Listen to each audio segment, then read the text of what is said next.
Gary, thank you for joining us here on our sports show on Aggie Radio, 92.3 KBLU Logan, our sports show Fastbreak. I wanted to welcome our listeners and viewers out there that Gary, he has a lot of accolades. He's a former Utah State Aggie. He played basketball with Utah State. And Gary, correct me if I'm wrong, in the mid-2000s, right?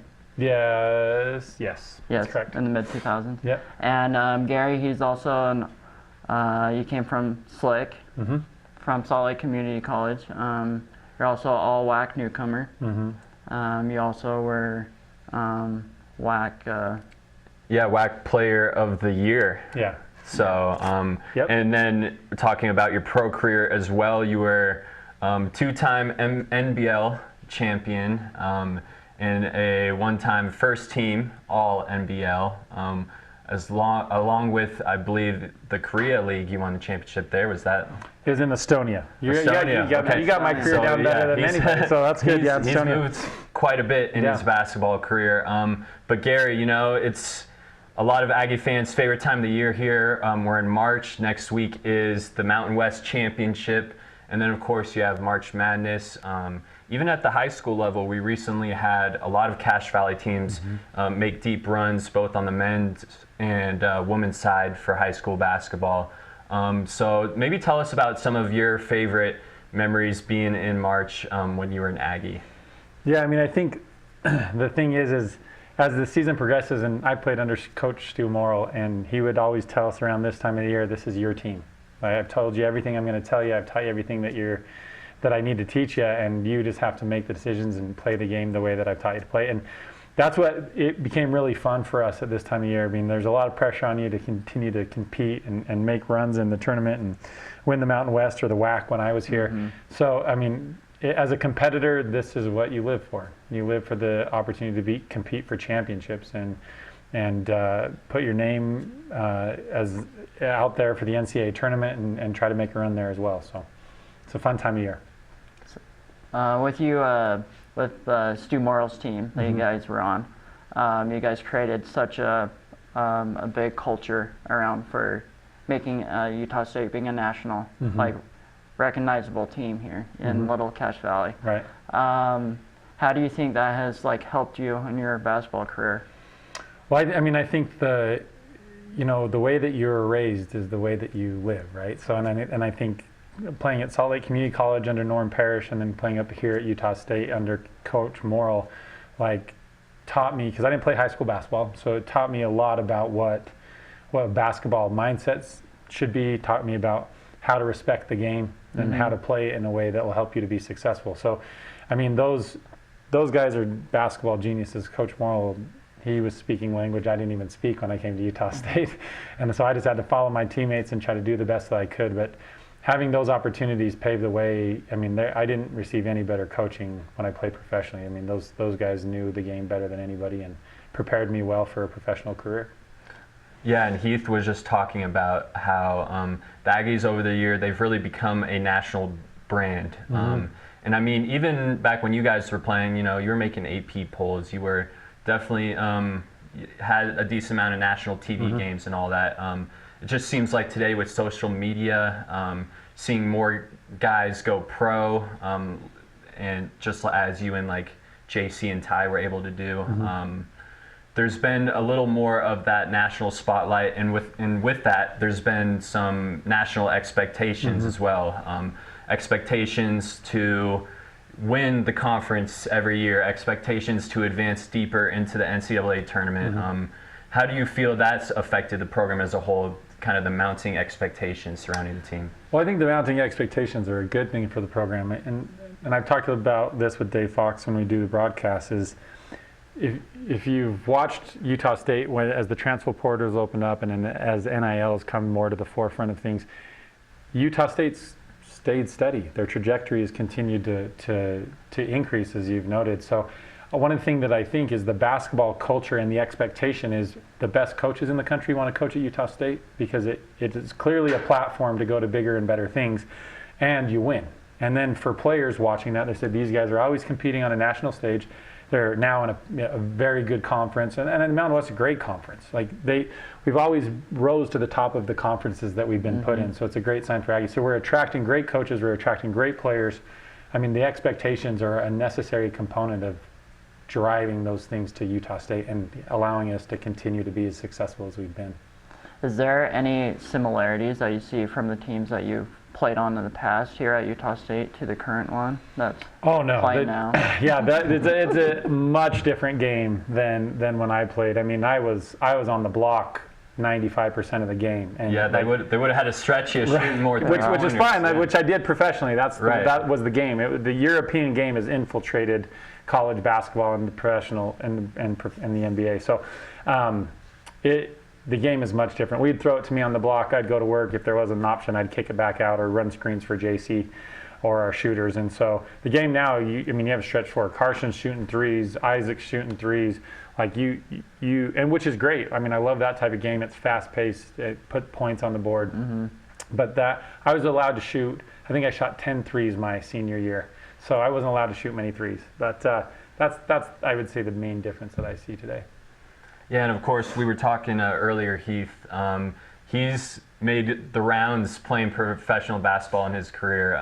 Gary, you played, let's see if I can get all of them on the first try here. Let's do it. Greece, Estonia, South Korea, Puerto Rico, and New Zealand / Australia. Yeah. So during that pro career, I mean, thinking about where you came from, like we were mentioning before, never played high school basketball, only got into it at Salt Lake Community College, then eventually made your way out here to Logan, and then you were able to, go from that to playing professional basketball. And something you see nowadays too is a lot more guys with the Aggies being able to go pro and build pro careers. So how did Utah State help you prepare to play at the professional level? Well, I think it gave me the opportunity to even get looked at. First of all, I mean, the way, Coach Morrill's system, and that's why one of the reasons why I chose Utah State was because it fit my game so well. And so like I said earlier, he's a basketball genius. So the things that he was teaching me here when I went to be a professional, I was even ahead of the game in a lot of ways because of the way that he would teach and coach basketball. So I was prepared from an IQ standpoint. And then the league, even the Western Athletic Conference, when I was here, it was basically the Mountain West. We didn't have San Diego State, we didn't have Air Force, we didn't have Colorado State. But we had, Fresno, Paul George, like very, very talented players. And so we were playing against high caliber talent. And so when you go overseas, there isn't a let off in terms of, oh man, this is a much different game than what I was used to in the United States. And I think from Slick to Utah State was a bigger jump than Utah State to the pros, just in terms of expectation and competition. For sure. Yeah. And then on top of that as well, not only are you seeing more Aggie players go pro, but we've seen some recent NBA guys, Jalen Moore, Sam Merrill, and then Neemias Queta. Like 3 NBA players maybe in the course of like 6-7 years. So what do you think? Do you think maybe it's just more exposure, more resources in the program that has led to that? What do you think is getting more NBA attention on the program? Yeah, I mean, I think for a lot of it is NBA teams aren't inclined to take chances, right? They want a safe bet. And so when you have a school like Utah State that's up and the coming, that's always sitting on the bubble, that has very talented players, they don't want to necessarily take chances. And so I think JC did a lot for the program in terms of his exposure to the NBA. And I went and watched him play Summer League, and I think he sat on very close on the bubble as to whether he was going to, and unquestionably he could have played in the league. But I think that kind of started to tip scouts' eyes to be like, well, what kind of talent's coming out of Utah State? I think that paved the way for Sammy and Queta and the other players that are headed that direction. And I think there's so much talent here that, given the opportunity, they could prove themselves in the NBA. Yeah, and keep in mind too, you also got to play in the NBA Summer League, right? With the Utah Jazz. And then even I think of your teammate Ty Wesley, who Did he ever play NBA Summer League? Yeah, he played Summer League. I can't remember who he was with. He might have been with, I don't remember who he played But with. I remember. He got a lot of workouts. For sure. I remember, I think he was on your same team, the Breakers, when they had a chance to play preseason against the Oklahoma City Thunder. This was back when the Oklahoma City Thunder, they had like Carmelo Anthony and Paul George and Westbrook. And I remember Ty was able to kind of show out, have a good performance. So I think those little things sometimes and being connected to Utah State can kind of help NBA scouts recognize the talent that's out here. Absolutely. But yeah, what else you got for him, Heath? Another question for you. What's been your favorite memories of being taught under Stew Morrill? Oh man, I mean, there's a lot of funny stories. The thing is that Coach Morrill put together such good teams. Like he one of the talents that I think that he has that isn't talked about very often is his ability to spot character. And that's not saying anything for me, it's saying more for my teammates, but that he brought in high caliber people to do what it is he wanted to do. And so I formed great relationships with my teammates that still persist today, that going out to lunch and hanging out and talking and going to kids' things. And so that is as I get older, I become more appreciative of the people that Coach Morrill put around me, because they become lifelong friends.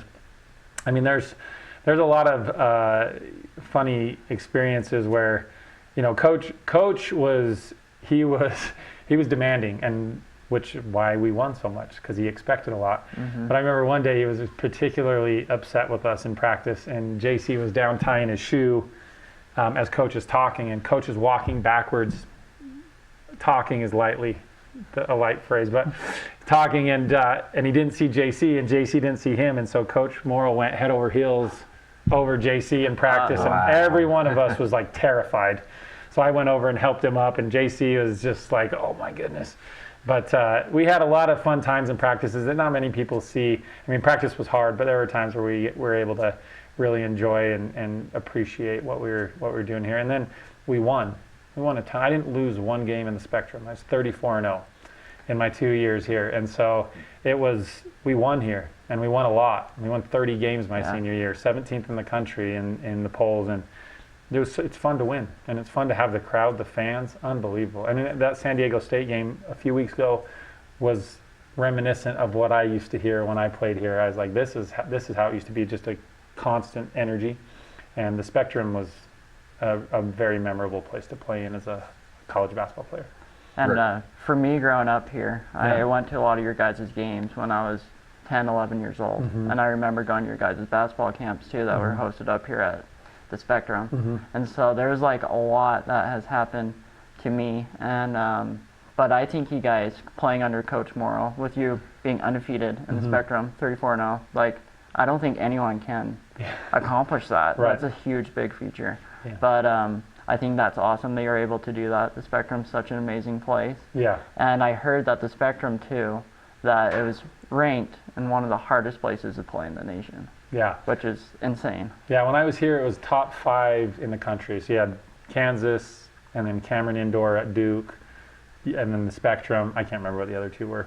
But to be ranked among those classic venues was really cool. And you know, Utah, the Spectrum is such a unique place, because traveling around you get to see all the stadiums, and the way that the Spectrum sits is the fans just are on top of you. Like no other stadium. San Jose State's not like that. New Mexico's not like that. They just sit right there. And so the fans are worth, you know, in the close game, they're a difference maker. They truly are a difference maker. So it's a fun place to play. Definitely. Well, we got to talk a little bit about this year's team now, of course.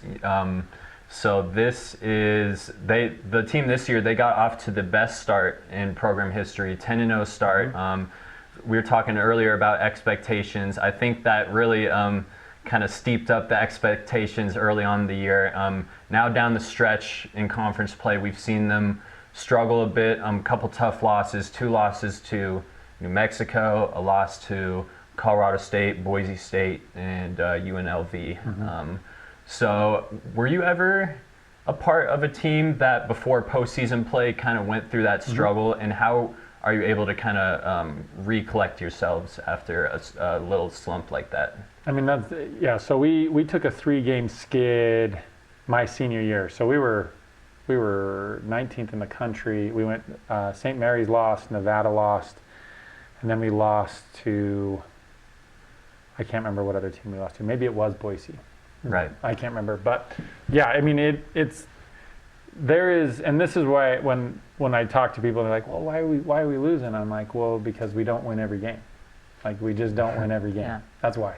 And you, from a basketball standpoint, and especially from a player standpoint, you have to look at your season holistically. You can't look at it in a vacuum, like, oh, that was that game. Because especially if you have a bad game, it's very hard from a mental focus standpoint to come back and like be ready and be at the level you need to be to compete. So those 3-game skids, you just got to take them and then say, well, we've won 24 games in a very difficult conference, and we have 3 Tier 1 road wins, which I don't know if any other team in the country has accomplished that, with San Diego State, Nevada, and then St. Mary's. Right. Right. Yeah. So I think that they're heading into postseason. You know, this last little bit where they've hit a bump, they're the same team they've always been, and they play very, very well on the road. So, I mean, headed into the Mountain West tournament, how well they've played on the road for the most part, the wins that they've had on the road, I would take a lot of confidence in that going into postseason.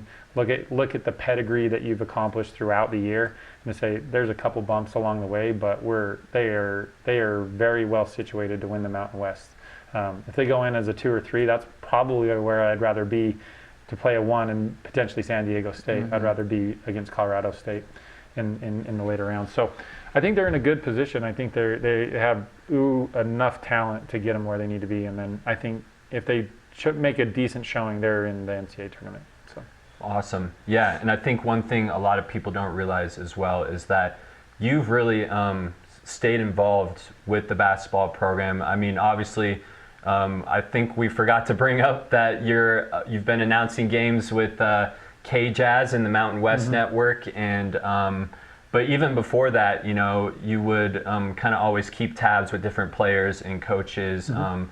What exactly has been your role with helping the guys out over the past however many years? Yeah, so and this started back with Danny Sprinkle, but he brought players up, former players, alumni, to come speak to the team in the preseason and kind of give an outlook in terms of what they can expect and kind of what college basketball is like.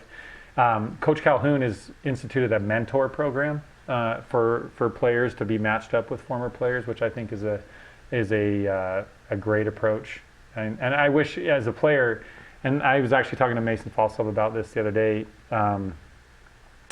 the mental cost to be a 22, 23, 21, 19-year-old kid with the expectations and the pressure, that's a lot. So it's good to have resources outside of the team and outside of the coaches that you can turn to and just be honest about what you're experiencing. Like, this is really hard.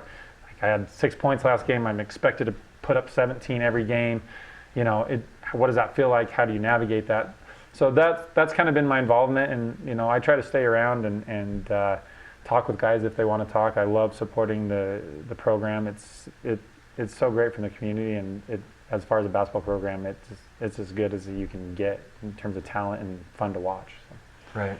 Since you're on the topic of community, I know that you've done your own with your fair share of basketball camps mm-hmm. here at Utah State, mm-hmm. That you did that with Ty Wesley. Mm-hmm. Can you tell us a little more about that? Are you guys still doing them, or what's going on? We've got the logo here behind us. Oh, I love it. Basketball and beyond. Yeah. Heath and I were campers when we were younger, so yeah. Tell us a little bit about that. How did you and Ty come up with it, and what's the experience been like for you? So actually, after my senior year, I didn't have time. I was doing all the NBA stuff, and so I went over. So the second year after I was done, I wanted to do a basketball camp, but and Ty wasn't graduated yet, and there was no NIL, so I couldn't partner with him at that point. Mm-hmm.